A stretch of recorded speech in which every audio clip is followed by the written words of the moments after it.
Dans ce podcast, découvrez le quotidien d'un tribunal correctionnel au plus près de la réalité. Exceptionnellement, l'enregistrement des audiences que vous entendrez a été autorisé. Bienvenue dans Justice en direct. Nous remercions Marie Receveur, vice-présidente de la Chambre correctionnelle de Fort-de-France.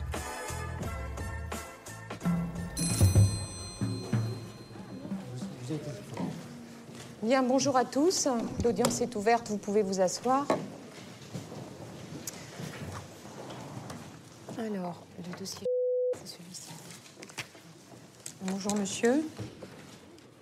Il vous est reproché d'avoir, à la Trinité, le 21 février 2012, étant conducteur d'un véhicule terrestre à moteur, par maladresse, imprudence, inattention, négligence, involontairement causé la mort de Teddy.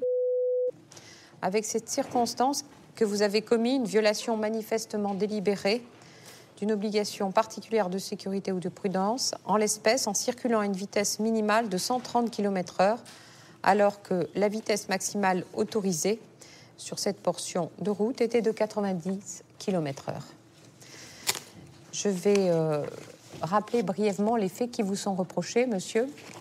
Les gendarmes sont intervenus aux alentours de 4h30 du matin. Ils ont constaté qu'une voiture, celle que vous conduisiez, était encastrée dans un arbre et ils ont retrouvé le corps de monsieur qui était déjà décédé à ce moment-là, projeté de l'autre côté de l'arbre, dans ce qui paraît être une espèce de talus, ensanglanté et à l'état déjà, malheureusement, de cadavre. Alors, ce qui s'est passé, c'est que vous étiez assis, bien sûr, à l'avant, vous conduisiez. Une jeune femme qui dormait, qui n'a rien vu de ce qui s'est passé, était votre passagère avant droite. Et puis, derrière, avait pris place une jeune fille qui était aux côtés de la personne décédée.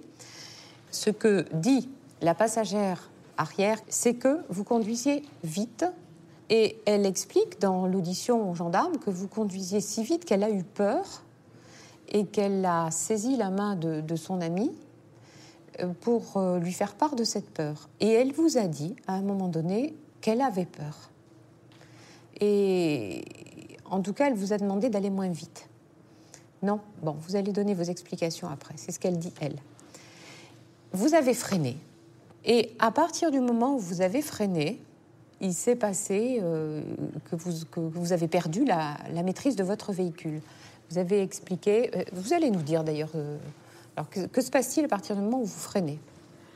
Je sens que la voiture part de l'arrière. Pardon ? Je sens que la voiture part de l'arrière.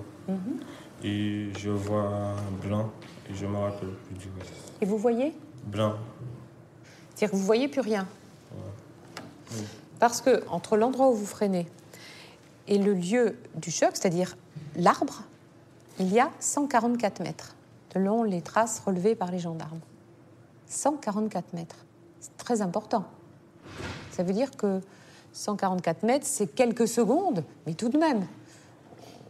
On a le temps de voir, d'avoir des impressions, de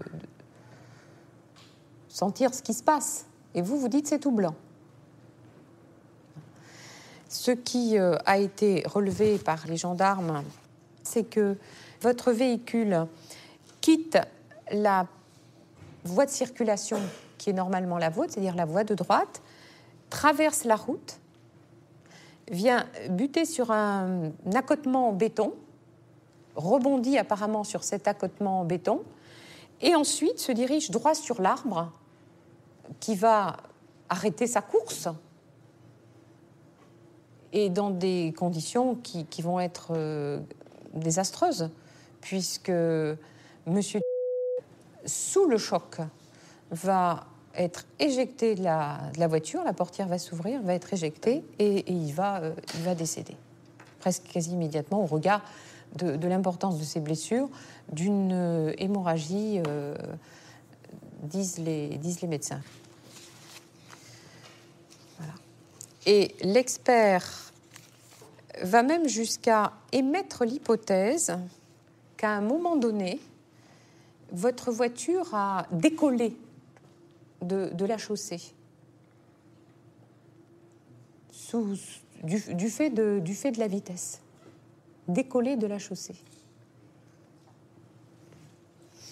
Et on a également retrouvé une pièce du moteur qui traînait, enfin qui elle aussi, sous l'effet du choc, sortie de la voiture, était éjectée de la voiture. Le capot avant s'étant ouvert sous l'effet du choc et qui a également été retrouvé à plusieurs mètres du véhicule. Ok. Cela signifie quand même que c'est le carburateur, me semble-t-il. Radiateur. Je crois que c'est le radiateur. Et ou le radiateur. Il m'indique qu'il l'a foutu dedans quand il est sorti du véhicule. Alors, vous l'aviez déplacé, mais il était tout de même hors du véhicule au moment où vous sortez de la voiture. Donc, pour être hors du véhicule, il faut bien évidemment qu'il en ait été éjecté. On vous écoute, monsieur. Qu'est-ce qui s'est passé? C'est que je roulais, j'ai mis la voiture en 5e. Parlez un peu plus fort parce qu'on ne vous entend pas du tout. Sorti de la soirée, Teddy est venu me chercher. Il m'a dit qu'il y a une fille qui m'appelle. Je lui ai dit OK. Et il m'a dit que ouais, c'est la fille, elle veut que je la dépose à Trinité. Je lui ai dit que je ne sais pas. À la fin de la soirée, il y a un ami à moi qui m'a dit que si la fille est dans la voiture, qu'il ne monte pas. Un autre ami à moi qui habite près de chez moi, il m'a dit qu'il descend avec moi. Je suis allé le déposer. Mais avant de partir, la fille m'a dit... De quelle fille vous parlez, là? La passagère, oui. Elle m'a dit, j'espère qu'on n'aurait pas d'accident. Teddy lui a répondu, pourquoi tu dis ça? J'ai fait la route et j'ai mis ma voiture en descendant, dans la descente de Marignan. J'ai mis ma voiture en 5e, j'ai laissé ma voiture descendre. Et en arrivant dans le virage, je sens que ma voiture part de l'arrière et je vois blanc. Je ne me rappelle plus et j'entends quelqu'un qui me dit « Teddy n'est plus dans la voiture », je suis descendu. J'ai commencé à l'appeler. D'accord, donc ça, on est déjà après le choc. Hein. Oui. Sur votre vitesse, monsieur, sur votre vitesse, qu'est-ce que vous pouvez nous dire? Est-ce que vous reconnaissiez que vous rouliez au-delà de la vitesse autorisée? Je ne me rappelle plus de la vitesse. Vous ne me rappelez plus? Parce que quand vous aviez été entendu, vous aviez admis rouler, c'est vous qui le dites, hein, c'est le chiffre que vous avez avancé lors de votre audition. Vous pensiez rouler à environ 99 km/h. D'accord?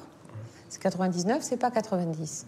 L'expert, après avoir analysé les circonstances de l'accident, l'état dans lequel se trouvait le véhicule, la place de la pièce qui est sortie du capot, le corps de la victime aussi, dit 133 km/h. Vous avez déclaré avoir quasiment toujours roulé en 5e. Vous vous rappelez de ces déclarations? Quelle voiture vous conduisiez, monsieur? Une Toyota Corolla. Une Toyota de type Corolla. Ouais. Combien de chevaux? Je sais pas. Je sais pas. Vous ne savez pas. Qu'est-ce que vous conduisez comme véhicule d'ordinaire? Une Fiat Ibiza. Une Fiat Ibiza. Ça, c'est la voiture que vous conduisez d'ordinaire. Que vous conduisiez d'ordinaire. Oui. D'ordinaire depuis pas bien longtemps, parce que vous êtes... vous avez quel âge? 18 ans. 18 ans. Donc vous avez eu votre permis à quel moment? En septembre. En septembre 2011. On est en février 2012 au moment des faits. C'est-à-dire quelques mois après votre permis. Vous n'avez pas une obligation comme jeune conducteur? Oui. Vous en rappelez de cette obligation?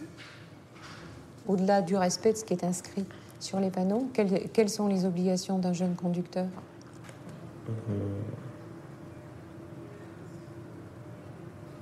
80, je crois. Oui? 80, je crois. Oui, je crois que c'est 80, je crois. Et l'autre obligation? Je sais pas. C'est d'afficher sur votre véhicule à l'arrière un macaron sur lequel figure la lettre A. Ce qui signale aux autres usagers de la route que si vous ne roulez pas plus vite, c'est parce que vous ne pouvez pas rouler plus vite. Entre autres. Est-ce que vous aviez apposé ce macaron sur la Toyota de vos parents ce soir-là? Non.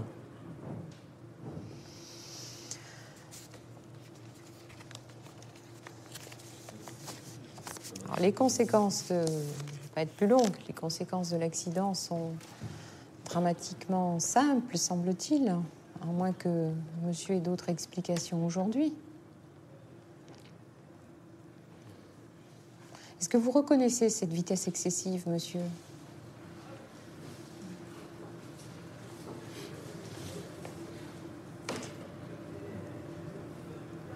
Je sais pas. Je sais pas.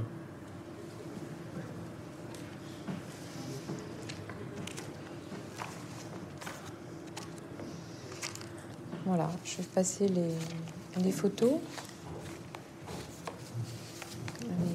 à mes assesseurs. Ça, c'est les photos des lieux de l'accident.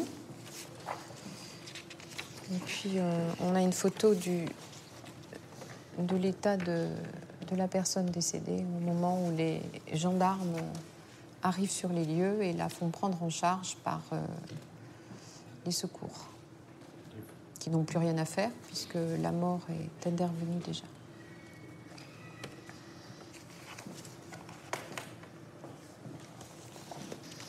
Au regard de, encore une fois, hein, je tiens à le souligner, et de l'état du véhicule et de l'état de la personne décédée, le choc est violent, a été même très violent, ce qui suppose une vitesse très importante. Nous ne la contestons pas. Oui, mais ça n'apparaît pas clairement des déclarations de votre client aujourd'hui à la barre, même si on peut comprendre qu'il soit à la fois impressionné et ému, puisqu'il s'agissait de son meilleur ami. Tout à fait. Ouais.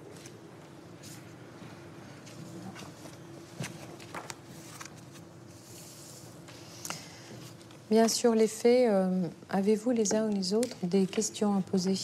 Non, Maître Lebon, en partie civile, non? Expliquez-moi comment vous faites pour aborder un rond-point en étant en position de 5e.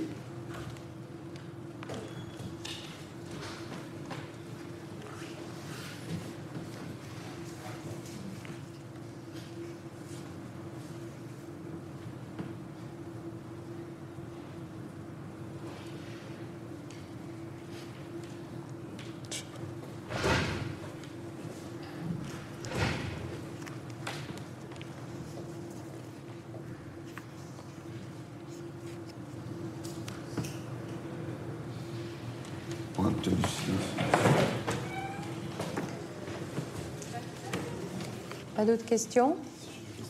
Oui, allez-y, Maître Mérida. Depuis les faits, tu penses souvent à Teddy? Excusez-moi. Vous pensez souvent à Teddy? Beaucoup. Et qu'est-ce que vous vous dites? Ça me fait beaucoup de peine pour lui. Que? Ça me fait beaucoup de peine. J'ai perdu un bon ami. On n'entend pas bien, mais... Ça me fait Parlez un peu plus fort, monsieur. On n'entend rien de ce que vous dites. Ça me fait beaucoup de peine. J'ai perdu un bon ami. On a toujours fait du vélo ensemble. Tout. Pouvez-nous faire l'interprète, monsieur J'ai Maître perdu un bon Mérida? ami. Il a perdu un bon ami. Et j'étais toujours en train de faire du vélo avec eux et tout. Et t'es toujours en train de faire du vélo avec lui. Ça me manque. Il vous manque, c'est ça, Teddy? Ouais. Et qu'est-ce que ça fait de se sentir responsable de la mort de son meilleur ami? Ça me fait beaucoup de peine. Ça me fait beaucoup de peine. J'ai pas d'autres questions. Merci. Alors, monsieur, votre casier judiciaire ne porte trace d'aucune condamnation. Vous aviez des relations d'amitié avec monsieur et vous alliez ensemble à l'école? Vous étiez au collège ensemble? Non, au primaire. Pardon? Au primaire. En primaire, d'accord. Ensuite, vos chemins, en tout cas sur plan scolaire, se sont séparés. Vous êtes, vous, allé au collège? Non, lui, il a déménagé. D'accord, mais vous, Oui, vous avez suivi une scolarité classique. oui. Vous en êtes à quel stade, là, actuellement, de vos études? Là, je recherche un emploi où je rentre à l'armée en mécanique. Donc Et j'ai trouvé un contrat de 2 mois en maçonnerie, manœuvre. Donc, vous avez obtenu un CAP? C'est C'est ça? en travaux paysagistes.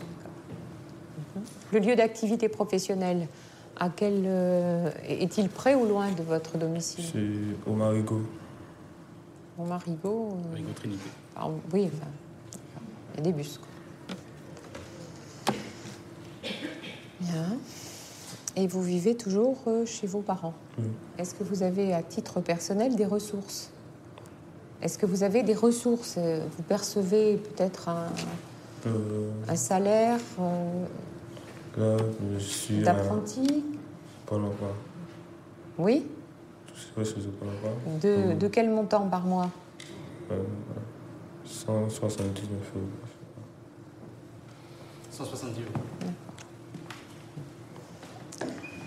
Bien, vous nous produirez les pièces. J'ai des pièces que je vous... Oui, vous nous les donnerez à l'issue de votre plaidoirie. Y a-t-il des questions sur les éléments de personnalité? Bien sûr. Bien. Je vais vous demander de vous asseoir, monsieur. On va entendre Maître Lebon, qui se présente pour les parties civiles. On vous écoute, maître. Oui. Madame la Présidente, Madame, Monsieur du tribunal, je ne veux pas accabler ce jeune homme. Je crois que, et vous l'avez vu à la barre, il est particulièrement impressionné par cette audience.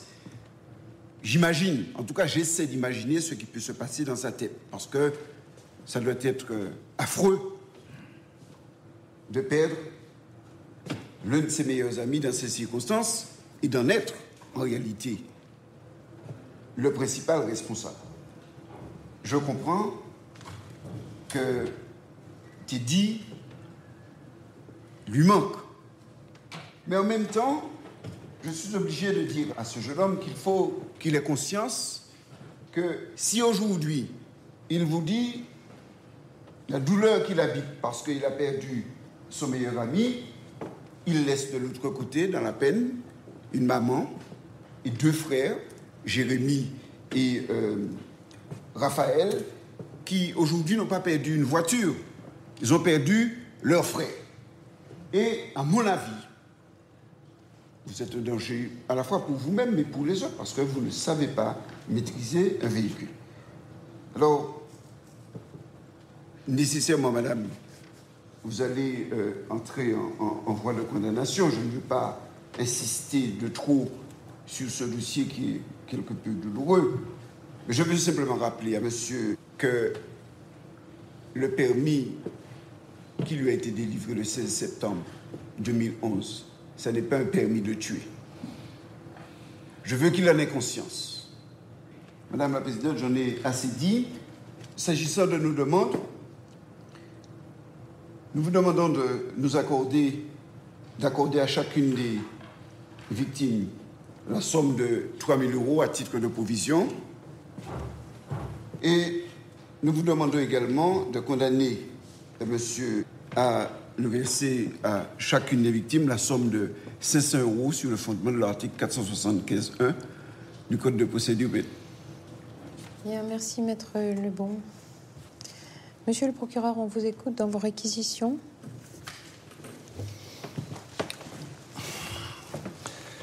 Madame la Présidente, Madame, Monsieur du tribunal, aujourd'hui, sur ce dossier, je vous demande de juger Monsieur Manuel, je dirais à peine âgé de 18 ans.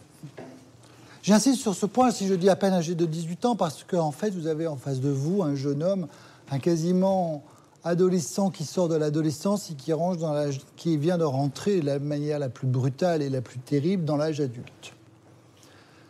Comme la partie civile, j'entends parfaitement son discours, qui soit triste, abattu, consterné, marqué, qu'il souffre de la mort de Teddy qui, au 21 février 2012, à 4h30 du matin, est mort sur le bord d'une route de la Martinique.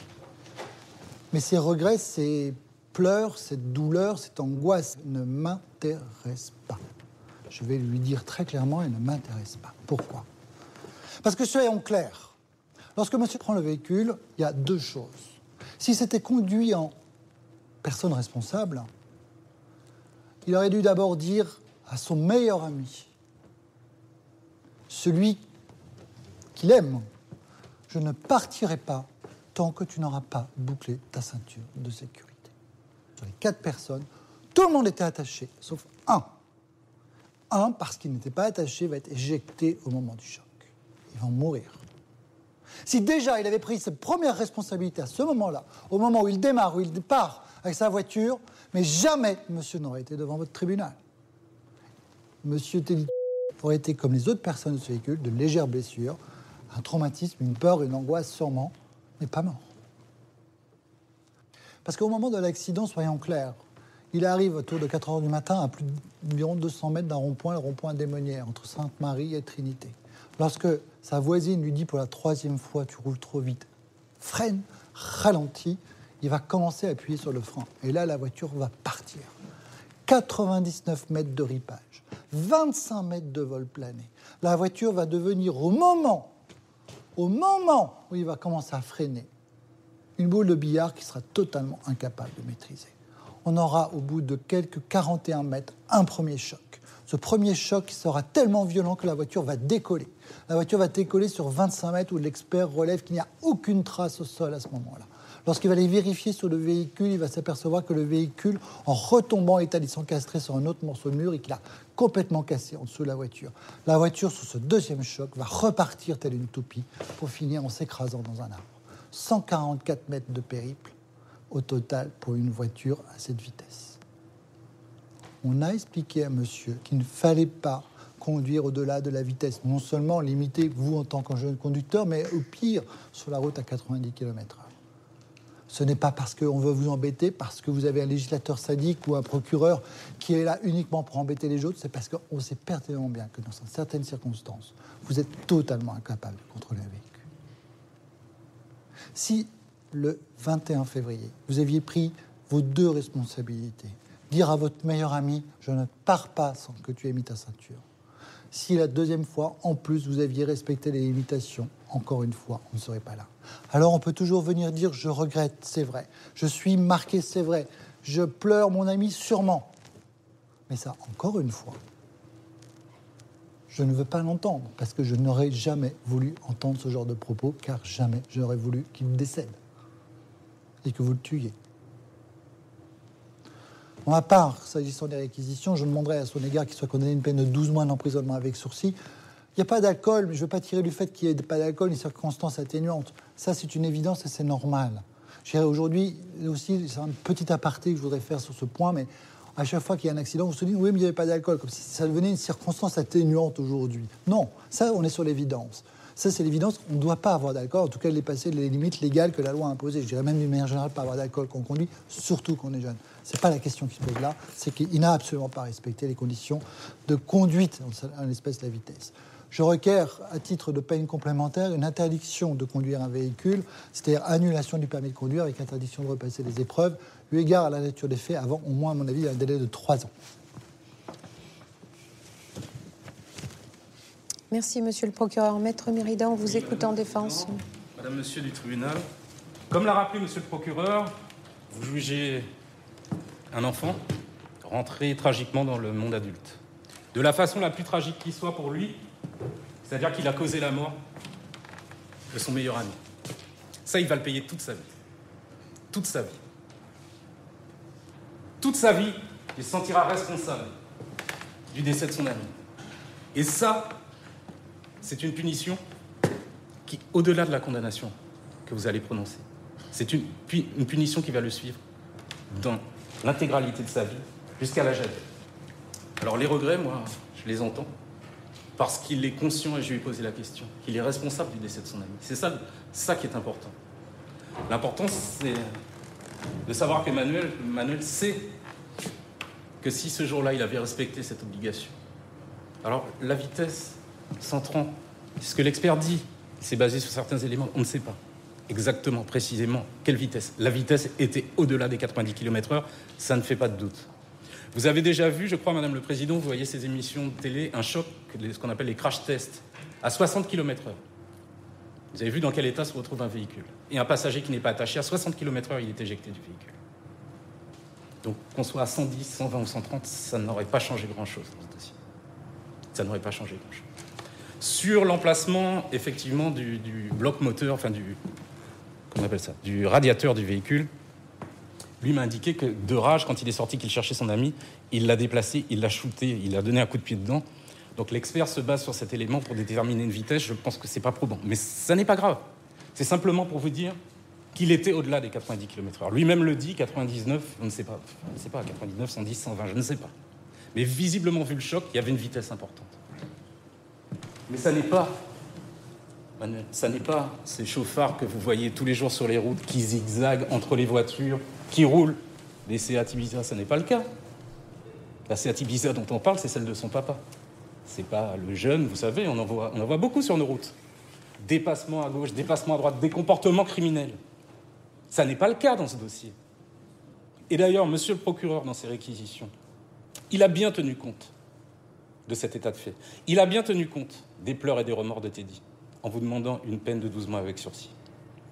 Je pense que cette peine, elle me semble tout à fait justifiée dans le cadre de ce dossier. Sur sa personnalité, Madame la Présidente, j'ai quelques éléments à vous remettre. C'est un jeune homme qui a suivi donc une formation au CFA, il vous l'a indiqué, vous avez les contrats d'apprentissage, il a déjà travaillé dans des entreprises. Il a souhaité intégrer le RSMA, sauf qu'on lui a dit que, comme il a dit qu'il avait des ennuis effectivement avec la justice, on lui a indiqué qu'il ne pourrait le faire qu'après ce jugement. Moi, je vous demanderai si, dans la mesure du possible, d'exclure cette condamnation au bulletin numéro 2 pour qu'il puisse intégrer le service militaire. J'ai différents éléments. Donc, vous avez les contrats d'apprentissage et de la convocation par le service militaire, enfin le régiment du service militaire adapté de la Martinique. Plus les attestations qui démontrent les liens. J'avais cru comprendre des réponses qu'il avait faites qu'un contrat de travail était en cours actuellement. Oui, il y avait un contrat de 2 mois. D'accord, à durée déterminée. Vous avez aussi également des contrats et la preuve de ses recherches d'emploi, des éléments de personnalité qu'il a pu réunir. Voilà, les observations que j'avais faites. Je vous demanderai de faire preuve de clémence pour ce jeune. Merci, Maître Mérida. Monsieur, est-ce que vous souhaitez ajouter des observations à celles que vient de faire votre avocat ? Non. Sur la demande de la défense en exclusion du B2, monsieur le procureur, quelles sont vos observations ? Eu égard au contexte des faits et la personnalité, je n'ai pas d'opposition à ce qui est cette dispense qui soit accordée. Si sa carrière professionnelle doit se faire au travers de l'armée, qu'il le fasse. Bien. Les débats sont clos dans ce dossier. Le tribunal se retire pour délibérer.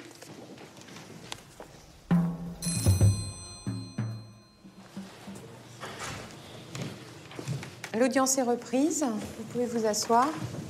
Monsieur, venez à la barre.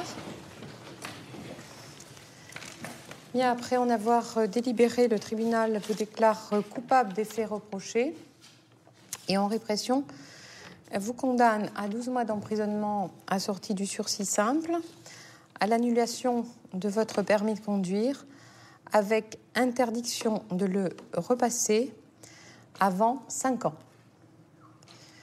Le tribunal fait droit à la demande de la défense d'exclusion de la condamnation du bulletin numéro 2 du casier judiciaire. La peine d'emprisonnement prononcée, 12 mois assortie du sursis, cela signifie que si vous acceptez ce jugement, vous n'effectuerez pas la peine d'emprisonnement à condition que dans le délai de 5 ans, plus aucune infraction ne vous sera reprochée. D'accord ? Par contre, si vous commettez une nouvelle infraction, surtout une infraction de même nature, notamment si vous vous avisez à conduire dans les 5 prochaines années, non seulement vous pourriez être amené à exécuter ces 12 mois, mais vous seriez vraisemblablement condamné pour la nouvelle infraction commise. Donc si le jugement acquiert autorité de chose jugée, gardez-vous de conduire dans les 5 années qui viennent. Vous comprenez bien ? Le tribunal pense avoir prononcé une peine équilibrée. Sa jurisprudence habituelle dans cette matière est au moins une peine de 2 ans d'emprisonnement assortie ou non du sursis. On a donc tenu compte de votre très jeune âge pour rester sur le quantum proposé par Monsieur le procureur. Les parties civiles sont déclarées recevables dans leur constitution. Vous êtes, vous, monsieur, déclaré responsable du préjudice qu'ils ont subi. À ce titre, condamné à verser à chacun d'eux une provision de 3 000 €. Bien. C'est tout pour vous aujourd'hui, monsieur. L'audience est levée.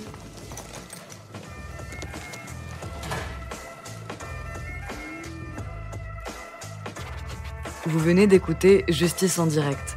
Si vous avez aimé ce podcast, vous pouvez vous abonner sur votre plateforme de podcast préférée et suivre Initial Studio sur les réseaux sociaux. Justice en direct est une coproduction Initial Studio et Morgane Productions.